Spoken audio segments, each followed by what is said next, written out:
आप सभी साथियों का स्वागत है आपके अपने YouTube channel Shri Ram classes में। और दोस्तों इस वीडियो में हम बात करेंगे आरपीसी सेकंड ग्रेड का जो एग्जाम हुआ था 29 जनवरी 2023 को, जो जीके का फर्स्ट पेपर हुआ था। जो पेपर पहले आउट हो गया तो उसको वापस री एग्जाम हुआ था, उसका ये पेपर है आपके सामने। 29 जनवरी 2023 का जो सुबह की पहर में पेपर हुआ था, ये ग्रुप सी का पेपर आपके सामने है। जो साइंस वालों के पेपर हुआ था ये वो वाला पेपर है। तो आइए इस वीडियो को शुरू करते हैं और इसमें हम सभी प्रश्नों के आंसर की इसमें देखेंगे। सबसे पहले हम राजस्थान जीके के क्वेश्चन देखेंगे, फिर इंडिया जीके के, फिर लास्ट में हम साइको के क्वेश्चन भी इसमें देखने वाले हैं। कुल मिला के आपके टोटल 100 प्रश्नों की इस वीडियो में हम आंसर की देखेंगे। आइए वीडियो को शुरू करते हैं। तो राजस्थान जीके का इस पेपर में सबसे पहला प्रश्न आपके सामने यह है कि वह नदी जो वन की आशा के रूप में जानी जाती, कौन सी नदी को वन की आशा कहते हैं? तो इसका सही आंसर हो जाएगा बनास नदी। बनास नदी को वन की आशा के रूप में जाना जाता है। अगला प्रश्न आपके है, कौन सा जिला और समूह जो राजस्थान में सर्वाधिक कुल वन क्षेत्र को घेरता है? तो इसका सही आंसर हो जाएगा आपके तीसरा ऑप्शन है इसका, चित्तौड़गढ़, उदयपुर, चित्तौड़गढ़, बारां और करौली। ये जो 4 जिले हैं ऑप्शन के अनुसार, ये राजस्थान का सर्वाधिक जो वन क्षेत्र को घेरते हैं। फिर आपका जो तीसरा प्रश्न है, निम्नलिखित में से कौन सा एक राजस्थान का अलसी उत्पादक प्रदेश है?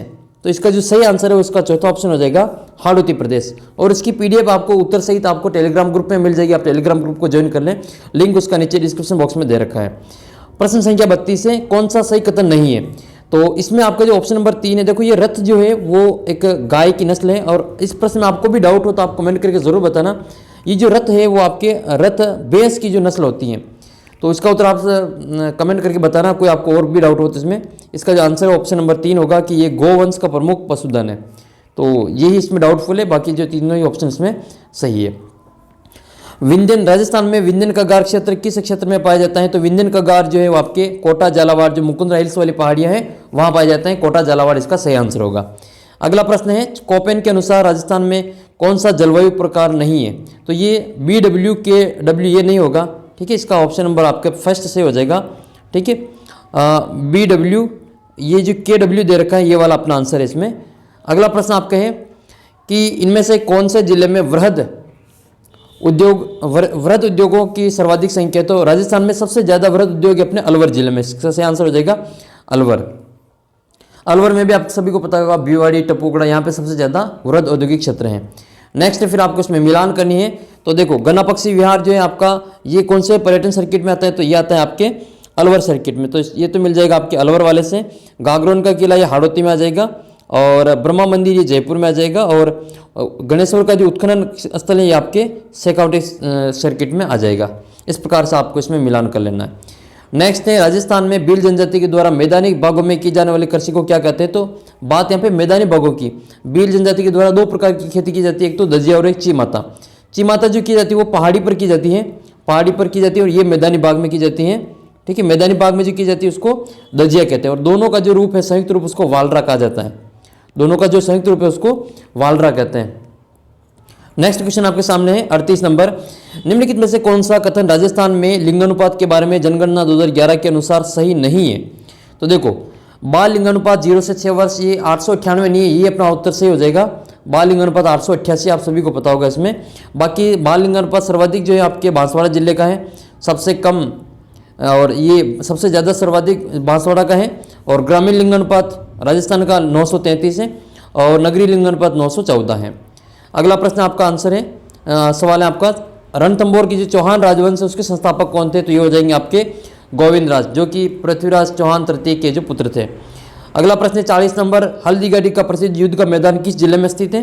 तो ये जो युद्ध का मैदान आपके राजसमंद जिले में आता है। हल्दीघाटी, खमनोर, राजसमंद में आते हैं। 1857 की क्रांति के समय मेवाड़ के महाराणा कौन थे? तो वो थे मेवाड़ के महाराणा स्वरूप सिंह। आप कमेंट करके बताना कि 1857 की क्रांति के समय अंग्रेजों के प्रति मेवाड़ के महाराणा की नीति क्या थी। मोतीलाल तेजावत का जन्म कहाँ पे हुआ था? तो ये प्रश्न गलत हो गया था मेरे, इसका सही आंसर आपके कोल्यारी है, ठीक है। इसका आंसर हो जाएगा कोल्यारी। नेक्स्ट है, उदयपुर में स्थापित देश हितैषणी सभा का मुख्य उद्देश्य क्या था? तो इसका उद्देश्य था आपके विवाह संबंधित कठिनाइयों का समाधान करना। तो चौथा ऑप्शन इसमें सही होगा। अगला प्रश्न आपकी है कि किस सभ्यता स्थल को धूलकोट के नाम से जाना जाता है? तो आहड़ को धूलकोट के नाम से जाना जाता है। अगला प्रश्न है कि कौन सी सभ्यता कांतली नदी के उद्गम पर स्थित है? तो इसका आंसर हो जाएगा आपके गणेश्वर सभ्यता स्थल, जो कि नीम का थाना आपके सीकर जिले में आती है। इसका आंसर हो जाएगा गणेश्वर सभ्यता, कांतली नदी, सीकर। वर्तमान राजस्थान अपने गठन की सारी प्रक्रिया पूर्ण कब हुई थी? तो ये 1956 में हुई थी, 1 नवंबर 1956 को। 1 नवंबर 1956 को ये अपनी पूर्ण प्रक्रिया इसमें शामिल हुआ था। नेक्स्ट है लोक देवता मल्लिनाथ जी का मंदिर कहाँ स्थित है? ये लूणी नदी के किनारे तिलवाड़ा बाड़मेर में स्थित है। इसका सही आंसर हो जाएगा तिलवाड़ा बाड़मेर। अगला प्रश्न है सूर्य और विष्णु के सम्मिलित भाव की प्रतिमा किस मंदिर में देखने को मिलती है? तो सब तरह भगवान सूर्य की जो मूर्ति है वो आपकी झालरापाटन झालावाड़ में स्थित है। इसका सही आंसर हो जाएगा आपके तीसरा ऑप्शन सूर्य मंदिर झालरापाटन झालावाड़। बूंदी के जो तारागढ़ दुर्ग है इसका निर्माण किसने करवाया था? तो ये बूंदी के जो राव बर सिंह थे, इन्होंने इनका निर्माण करवाया था। नेक्स्ट है महिला चित्रकार है कमला और इलायची, ये किस चित्रशैली से संबंधित है? तो इसका आंसर हो जाएगा आपके नाथद्वारा चित्रशैली से। और एक आप प्रश्न का उत्तर और कमेंट करेंगे, एक तो है साहिबा और एक है उष्णा। ये साहिबा और उष्णा भी राजस्थान की जो महिला चित्रकार हैं, तो आप कमेंट करके बताएंगे ये दोनों महिलाएं कौन सी चित्रशैली से संबंध रखती हैं। अगला प्रश्न है तनसुख लाल मित्तल किस प्रजामंडल से नेता थे? तो ये भी गलत होगी अपने, इसका जो सही आंसर है कोटा प्रजामंडल होगा। सही आंसर इसका कोटा प्रजामंडल है। ठीक है, करेक्ट आंसर इसका चौथा ऑप्शन है कोटा प्रजामंडल। तनसुख लाल मित्तल तो ये कोटा प्रजामंडल से संबंध रखते हैं। बरड़ का किसान आंदोलन किस भूतपूर्व देशी रियासत से संबंधित था? तो ये आपके बूंदी रियासत से संबंधित था। ठीक है, डाबी वगैरह ये यहीं से संबंध रखते हैं अपना, तो बूंदी ये पंडित नैनूराम शर्मा है, ये यहीं से संबंध रखते हैं। नेक्स्ट क्वेश्चन है साजी के रूप में किस लोक देवी की पूजा की जाती है? तो पार्वती जी की पूजा की जाती है साजी के रूप में। कुंवारी कन्याओं के द्वारा इनकी पूजा की जाती है। मांदलिया आभूषण शरीर के किस अंग में पहना जाता है? तो ये वक्ष, वैसे गले में पहना जाता है, वक्ष पर रहता है ये, इसका आंसर हो जाएगा वक्ष। मानचरित्र रासो इसके रचयिता कौन थे? तो ये था आपके कवि नरोत्तम। सही आंसर इसका चौथा ऑप्शन है कवि नरोत्तम। अग्नि डांस जो है आपके अग्नि नृत्य वो किस स्थान का प्रचलित है? किस स्थान इसका उद्गम हुआ था? तो कतरियासर में इसका उद्गम हुआ था, बीकानेर में, और जसनाती संप्रदाय के द्वारा ये किया जाता है। राजस्थान का राज्यपाल किस विश्वविद्यालय का कुलाधिपति नहीं होता है? तो ये जो सेंट्रल लेवल का होता है केंद्रीय विश्वविद्यालय जो कि अपने राजस्थान में बांदर सिंदरी, ये किशनगढ़ में स्थित है, किशनगढ़ बांदर सिंदरी अजमेर में। तो इसका जो कुलपति है वो कुलाधिपति है वो अपने राज्यपाल नहीं होते हैं, तो इसका आंसर हो जाएगा अपना फर्स्ट ऑप्शन। ठीक है, ये राजस्थान केंद्रीय विश्वविद्यालय अजमेर जो कि किशनगढ़ में आता है, बांदर सिंदरी। नेक्स्ट है किसकी सलाह पर राज्यपाल राजस्थान विधानसभा सदस्य की निर्योग्यता संबंधी मामलों का निर्णय कर सकते हैं? तो इसका आंसर होगा आपकी निर्वाचन आयोग। फूटा देवल का मेला कहाँ लगता है? तो ये कुंभलगढ़ में लगता है फूटा देवल राजसमंद में, इसका आंसर हो जाएगा राजसमंद। ये भी प्रश्न अपने गलत हो गया था, मैंने इसमें डूंगरपुर कर दिया था, तो इसका आंसर आपके राजसमंद है। ठीक है, और आपके कितने प्रश्न से हो रहे हैं कमेंट करके भी जरूर बताना, इसका आंसर राजसमंद है। कजली तीज का त्यौहार ये बूंदी का प्रसिद्ध है, कजली तीज बूंदी की प्रसिद्ध है। कजली तीज को सातोड़ी तीज के नाम से भी जाना जाता है, इसको बड़ी तीज के नाम से भी जाना जाता है, इसको बूढ़ी तीज के नाम से भी जाना जाता है, और ये भाद्रपद महीने में मनाई जाती है, बूंदी की प्रसिद्ध है। फिर आपको मिलान करना है इसमें सूची 1 और सूची 2 से। तो देखो मानवाधिकार संरक्षण आयोग संरक्षण अधिनियम जो बना था वो 1993 में बना था, और इसका जो गठन हुआ था गठन 2000 में हुआ था, लेकिन इसकी अधिसूचना जो जारी हुई थी 1999 में जारी हुई थी, संशोधन 2006 में हुआ था। इस प्रकार से इसका जो फर्स्ट ऑप्शन है वो सही हो जाएगा 2, 1, 3, 4। अगला प्रश्न आपके 62 नंबर है, निम्नलिखित में से कौन सा युग्म सही सुमेलित नहीं है? देखो इसमें मीठालाल मेहता, भैरव सिंह शेखावत है, KPU मेनन, मोहनलाल सुखाड़िया है, CK मैथ्यू, वसुंधरा राजे हैं। राजीव महर्षि अशोक गहलोत के समय में नहीं थे, ये मुख्य सचिव की बात हो रही है, ये मुख्य सचिव की बात हो रही है, तो इसका आंसर आपके चौथा ऑप्शन हो जाएगा राजीव महर्षि और अशोक गहलोत। इस प्रश्न की विशेष बात मैं आपको बताता हूँ, अगर कोई इस वीडियो को चित्तौड़गढ़ जिले से देख रहा है तो आप बताना कि ये जो मीठालाल जी मेहता हैं ये चित्तौड़गढ़ जिले की तहसील है बदेसर तहसील। ठीक है, बदेसर तहसील के ये बादसोड़ा गांव के थे ये मीठालाल मेहता। तो किसी को अगर आप जानकारी होगी इनके बारे में, ये मीठालाल मेहता मुख्य सचिव रहते राजस्थान सरकार में, और ये चित्तौड़गढ़ की जो बदेसर तहसील उसका गाँव है बादसोड़ा, उसके ये जन्मे थे, निवासी थे ये मीठालाल मेहता। तो इसका जो आंसर है वैसे तो इसका राजीव महर्षि है अशोक गहलोत में, लेकिन थोड़ी सी एडिशनल जानकारी इसमें मीठालाल मेहता से संबंधित है, ये बदेसर बादसोड़ा चित्तौड़गढ़। नेक्स्ट है 63 नंबर क्वेश्चन है, कौन सा कथन है जो लोक सेवा आयोग के संबंध में गलत है? तो देखो कौन सा गलत है, तो इसमें पहला ऑप्शन सही है, 1951 वाला तो सही है, मुख्य न्यायाधीश के प्रथम अध्यक्ष से ये भी सही है, और इसकी जो स्थापना है आपने तो वो 20 अगस्त वाली रट रखी सभी ने, 20 अगस्त 1949 को, सभी ने यही रट रखी क्यों, लेकिन इसकी जो ऑफिशियल है वो 22 दिसंबर 1949 है। इसकी जो स्थापना हुई थी वो 22 दिसंबर 1949 को हुई थी। और ये आरपीएससी की साइट पर भी यही है, आरपीएससी की ऑफिशियल साइट पर आप देखेंगे तो इसकी जो स्थापना है वो 22 दिसंबर ये 1949 को ही आरपीएससी की स्थापना होती है, जबकि आपने इसकी जो स्थापना है वो 20 अगस्त 1949 को पढ़ रखी होगी। 20 अगस्त या फिर 16 अगस्त के रूप में इनको आपने पढ़ रखा होगा। इसकी जो वास्तविक स्थापना है वो आरपीएससी की साइट के अनुसार ये 22 दिसंबर 1949 है। और अभी हाल ही में 22 दिसंबर को आरपीएससी ने इसका जो स्थापना दिवस भी मनाया था 74वां। नेक्स्ट क्वेश्चन की ओर बढ़ते हैं। इसका आंसर हो जाएगा आपके पहला, दूसरा, तीसरा सही है, तो अपना जो आंसर इसमें ये चौथा हो जाएगा कि प्रारंभ में इसके अध्यक्ष सहित 4 सदस्य, ये गलत है। इसमें एक शुरू में एक अध्यक्ष और 2 सदस्य थे शुरुआत में। नेक्स्ट क्वेश्चन आपका है 64 नंबर। 2017 के राष्ट्रपति चुनाव में राजस्थान विधानसभा का एक सदस्य का मत मूल्य कितना था, तो ये था आपके 129 था। नेक्स्ट क्वेश्चन की ओर बात करें तो इसमें से कौन सा जो राजस्थान विधानसभा के सदन के त्यागपत्र के संबंध में सही नहीं है, तो इसमें ये 30 दिन वाला सही नहीं है, बाकी तीनों इसमें सही सुमेलित है। तो 30 दिन के भीतर अपना त्यागपत्र वापस ले सकता है, ये गलत है। नेक्स्ट क्वेश्चन की ओर बात करें, और ये क्वेश्चन आप सभी को पता होगा, तभी थोड़े दिन पहले राजस्थान विधानसभा की अधिकांश जो सदस्यों ने अपना त्यागपत्र दे दिया था, विधानसभा अध्यक्ष को सौंप दिया था, तो उससे संबंध में ये प्रश्न पूछा गया है। नेक्स्ट है कि पंचायती राज अधिनियम 2021 के गजट नोटिफिकेशन के उपरांत ग्राम सेवक को किस नाम से जाना जाएगा, तो इसमें संशोधन हुआ है। ठीक है, इसकी जो धारा 89 है उसके अंतर्गत संशोधन किया गया था इसमें, तो ग्राम विकास अधिकारी के रूप में इसको जाना जाता है। पहले ग्राम सेवक कहते थे, अब इसको वीडीओ के रूप में जाना जाता है। विलेज डेवलपमेंट ऑफिसर, ग्राम विकास अधिकारी के रूप में इनको जाना जाता है। सी वाला ऑप्शन इसमें सही होगा। नेक्स्ट क्वेश्चन की ओर बात करें तो इसमें आपके 67 नंबर है। 15वीं राजस्थान विधानसभा के दौरान कितने स्थानों पर राजस्थान की विधानसभा में उपचुनाव हुए हैं, तो इसका सही आंसर हो जाएगा इसमें 8, जिसमें एक तो आरएलपी ने जीता था, एक उपचुनाव आरएलपी के नारायण बेनीवाल उसमें बने थे, और एक बीजेपी ने जीती थी सीट जो कि राजसमंद वाली है, दीप्ति किरण माहेश्वरी वाली, और बाकी जो इसमें 5 सीटें हैं वो कांग्रेस ने जीती थी, तो कांग्रेस ने जीती थी। और नवीनतम जो आपका चूरू वाली थी, सरदारगढ़ शहर वाली, जो कि भंवरलाल शर्मा के पुत्र अनिल शर्मा ने जीती थी, तो ये नवीनतम तो ये है 8। बाकी जो इनसे पहले ये वाले चुनाव हो चुके हैं, तो एक और ये 6। ठीक है, इसमें अधिकतम है जो कांग्रेस ने जीते थे उपचुनाव। अगला प्रश्न आपके इसमें है कि राजस्थान सिविल सेवा अपीलीय अधिकरण की जयपुर पीठ के क्षेत्राधिकार वाले संभागों के सही नाम बताने आपके, तो इसमें देखो ये हो जाएगा जयपुर, अजमेर, भरतपुर और कोटा, ये वाला क्रम इसमें आपका आंसर हो जाएगा। Next question no bag day वाला था, तो राजस्थान सरकार ने विद्यालय में स्कूलों बच्चों के लिए नो बैग डे घोषित किया, तो इसका आंसर हो जाएगा आपके शनिवार। एक प्रश्न का उत्तर आपको कमेंट करना, जैसे राजस्थान सरकार की ओर से अभी स्कूलों में बाल गोपाल योजना चल रही है, बाल गोपाल योजना चल रही है, जिसमें आपके बच्चों को दूध वितरण किया जाता है क्लास 1 से लगा के 8 तक के लिए। वो पहले तो इसका जो दिन निर्धारित था वो आपके मंगलवार और शुक्रवार था, लेकिन कुछ दिन पहले, 1-2 दिन पहले ये जो सरकार ने एक आदेश जारी करके इस मंगलवार के स्थान पर जो वार चेंज कर दिए हैं, तो आप कमेंट करके बताएंगे कि उस मंगलवार के स्थान पर जो अब जो बच्चों को दूध किस दिन पिलाया जाएगा। शुक्रवार तो शुक्रवार ही रहेगा, लेकिन मंगलवार के स्थान पर जो वार चेंज कर दिए हैं, अगर आपको जानकारी नहीं है तो आप इंटरनेट पर सर्च करके इसका सही आंसर कमेंट करके बताना।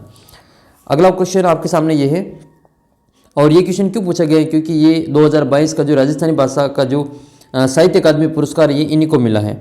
तो ये राजस्थानी भाषा का साहित्य अकादमी पुरस्कार है जो 2022 वाला इसी कृति पर मिला है।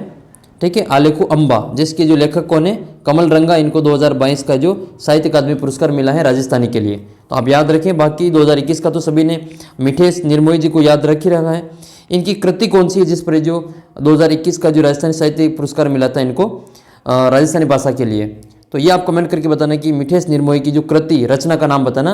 ये 2022 का साहित्य अकादमी पुरस्कार कमल रंगा को दिया गया है, उनकी कृति का नाम है आलेखु अम्बा। अगला क्वेश्चन आपके सामने इस प्रकार है, ये रहा अगला क्वेश्चन है। अच्छा, एक क्वेश्चन बीच में छूट गया, इसको हम वापस देख लेते हैं। 70 नंबर, भारत की अध्यक्षता के दौरान दिसंबर 2022 में G20 की प्रथम शेरपा बैठक कहाँ पर आयोजित हुई थी, तो इसका उत्तर हो जाएगा आपके उदयपुर में आयोजित हुई थी। नेक्स्ट क्वेश्चन की ओर बढ़ते हैं।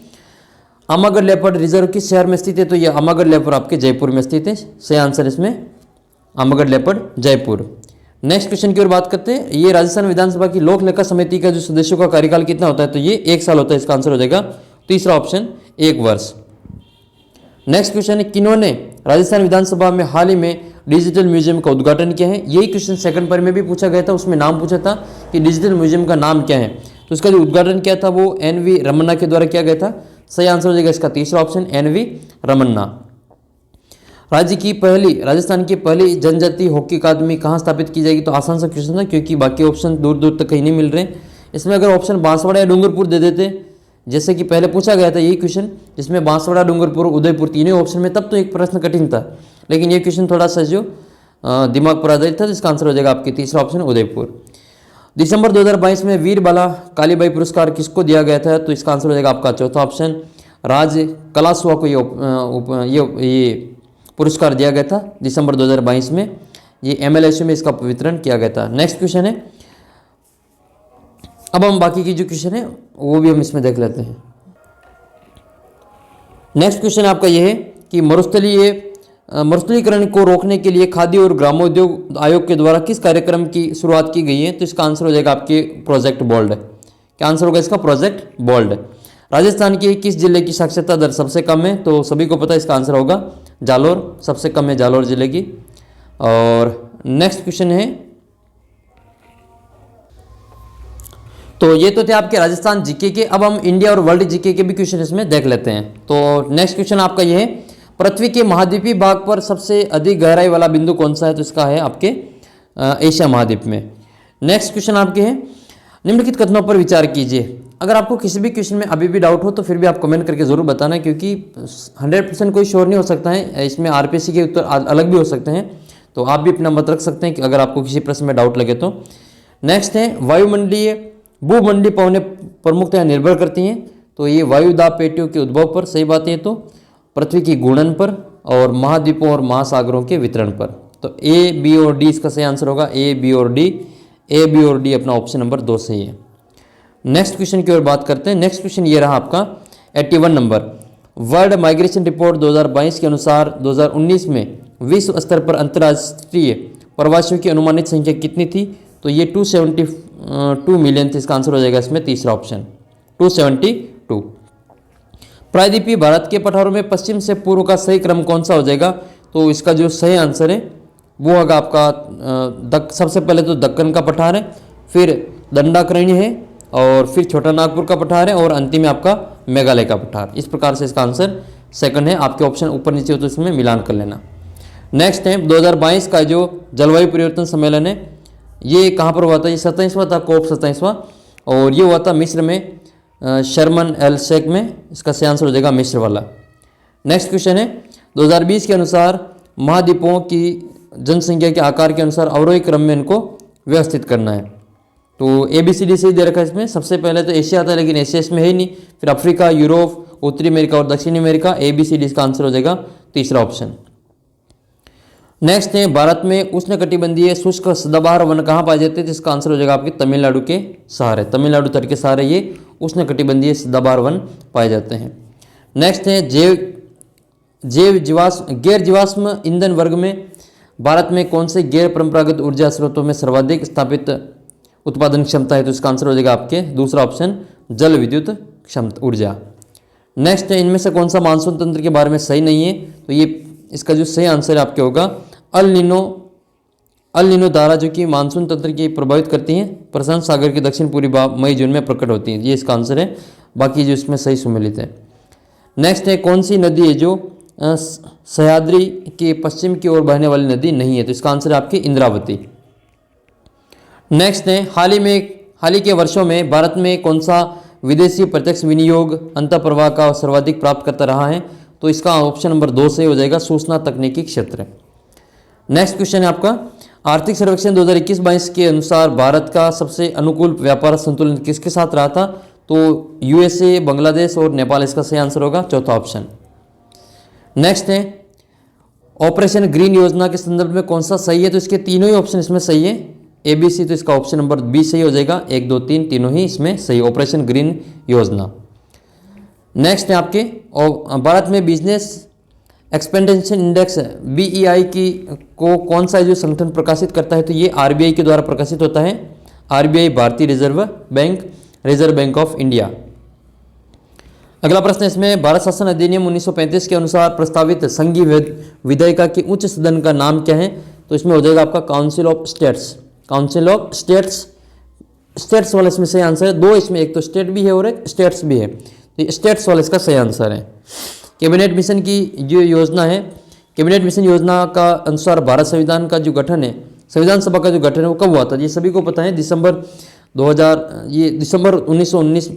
1946 में हुआ था, लेकिन ये इसमें ऑप्शन नहीं है, तो हो सकता है ये क्वेश्चन जो डिलीट हो जाए या फिर इसका उत्तर नवंबर माने। अगला प्रश्न है, भारत की संविधान सभा की महत्वपूर्ण समितियों के बारे में कौन सा कथन गलत है, तो इसमें जो सरदार पटेल वाला जो ऑप्शन था कि संघ संविधान समिति के अध्यक्ष थे, ये गलत है, बाकी इसके तीनों ही ऑप्शन सही है।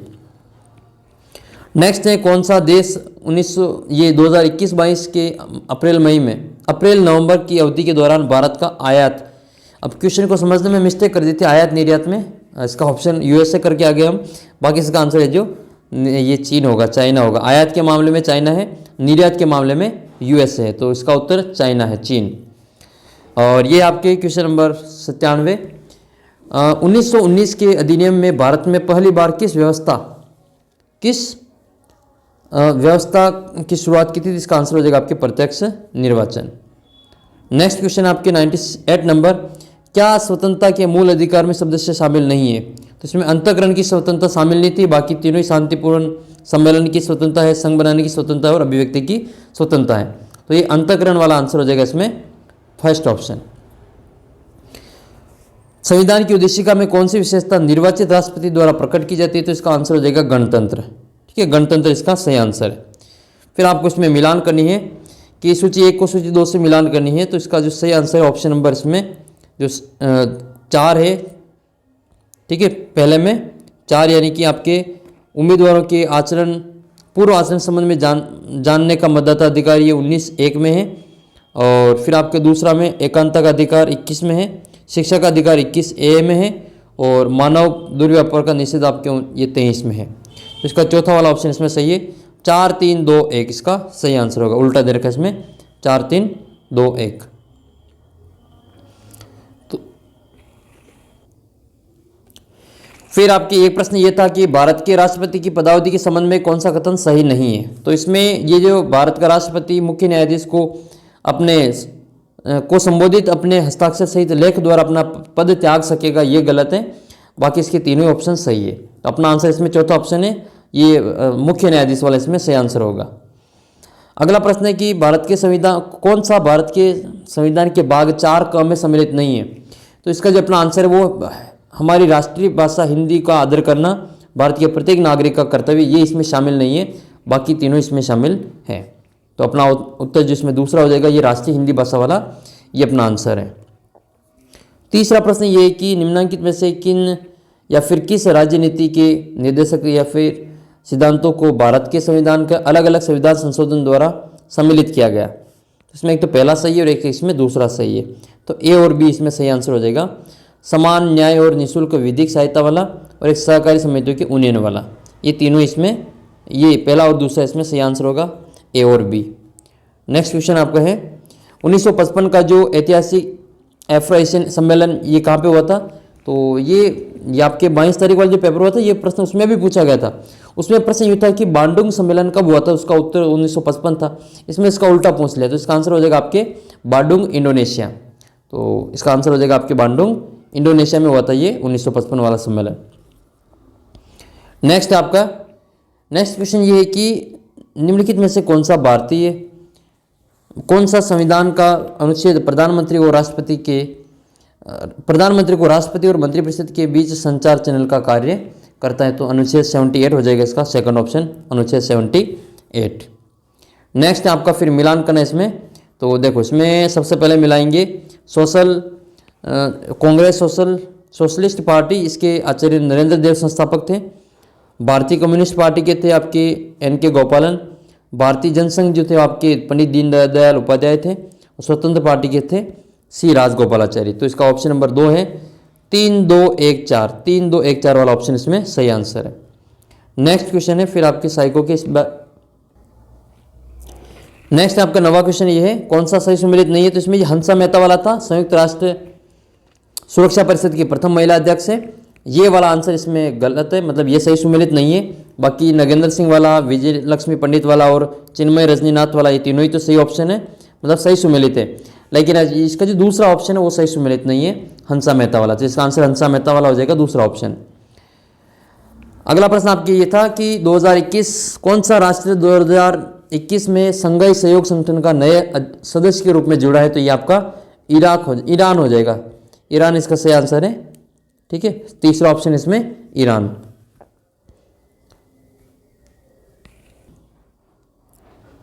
अब हम इसमें आपके साइको के जो क्वेश्चन पूछे गए थे उनको भी देख लेते हैं। जैसे इसमें एक क्वेश्चन था आपके कि संपत्ति निर्माण शिक्षा मनोविज्ञान क्षेत्र के किस घटक से संबंधित हैं?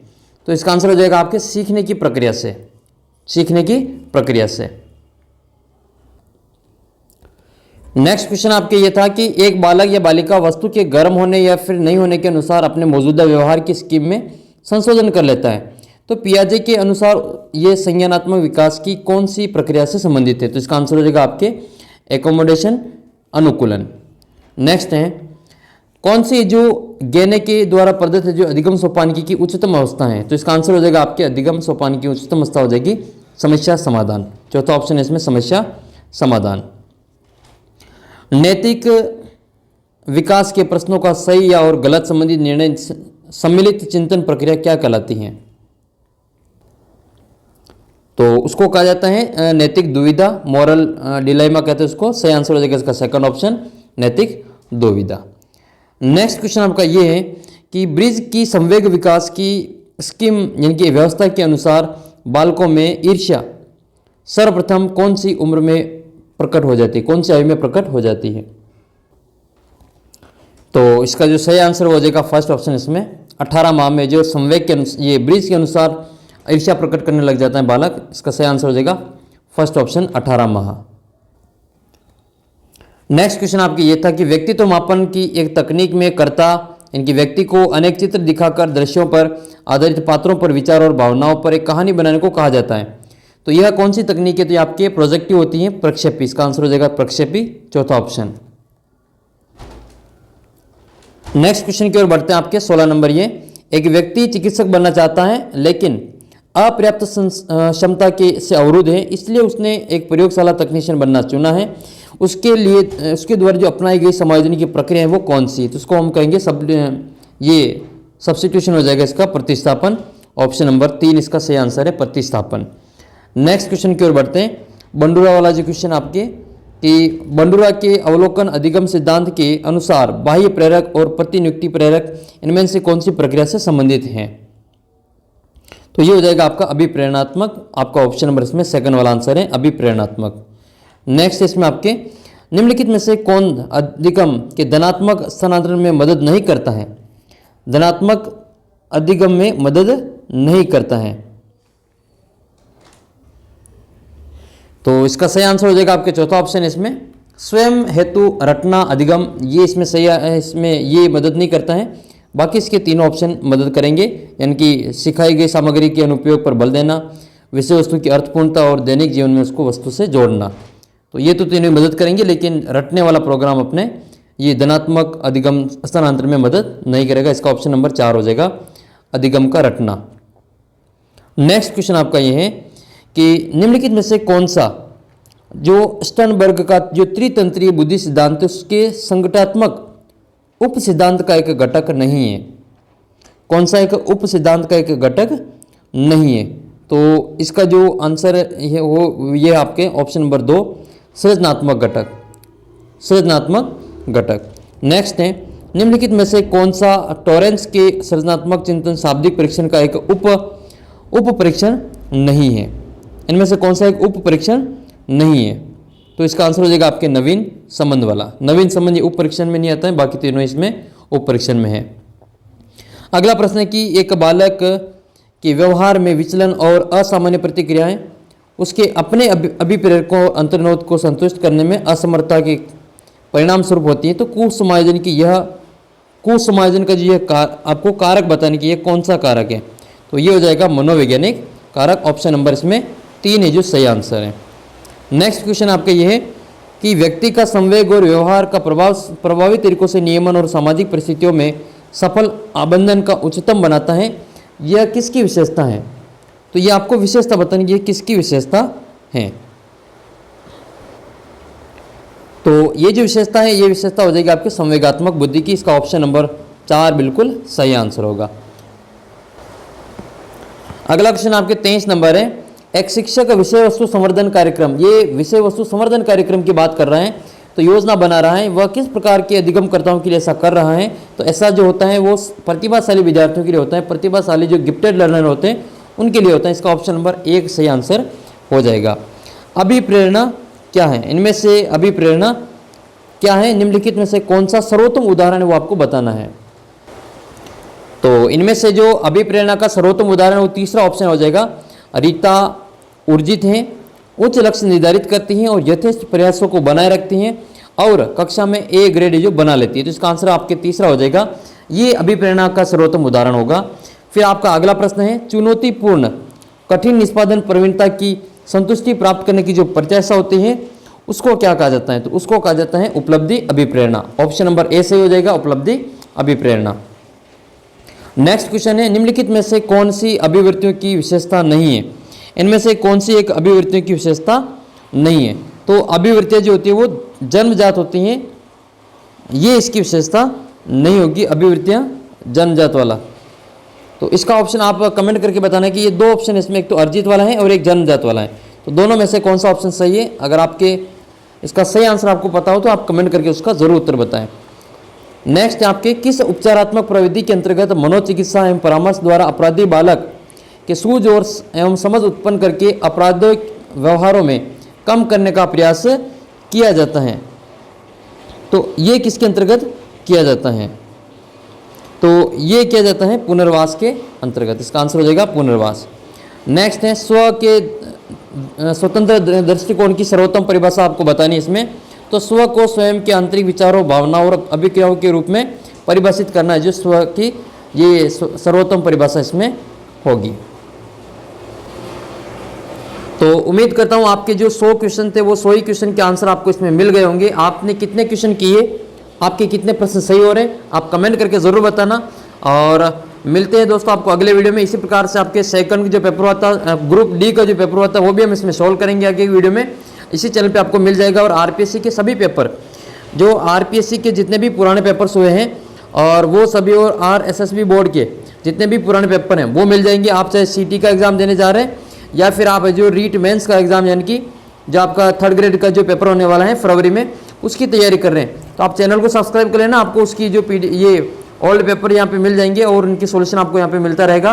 पीडीएफ के लिए आप हमारा टेलीग्राम ग्रुप ज्वाइन कर लें, ताकि आपको वहाँ पर जिस प्रकार की अपडेट वहाँ पे मिलती रहें। आप सभी प्रश्नों के सही आंसर देने की पूरी कोशिश की गई है। फिर भी आपको किसी प्रश्न में डाउट लगे तो उसका उत्तर आप कमेंट करके ज़रूर बताएं। मिलते हैं दोस्तों आपको अगले वीडियो में। आपके 100 में से कितने प्रश्न किए आपने और आपके कितने प्रश्न सही हो रहे हैं, आप जो कमेंट करके ज़रूर बताना आपका स्कोर क्या हो रहा है। तो मिलते हैं दोस्तों अगले वीडियो में, तब तक जय हिंद,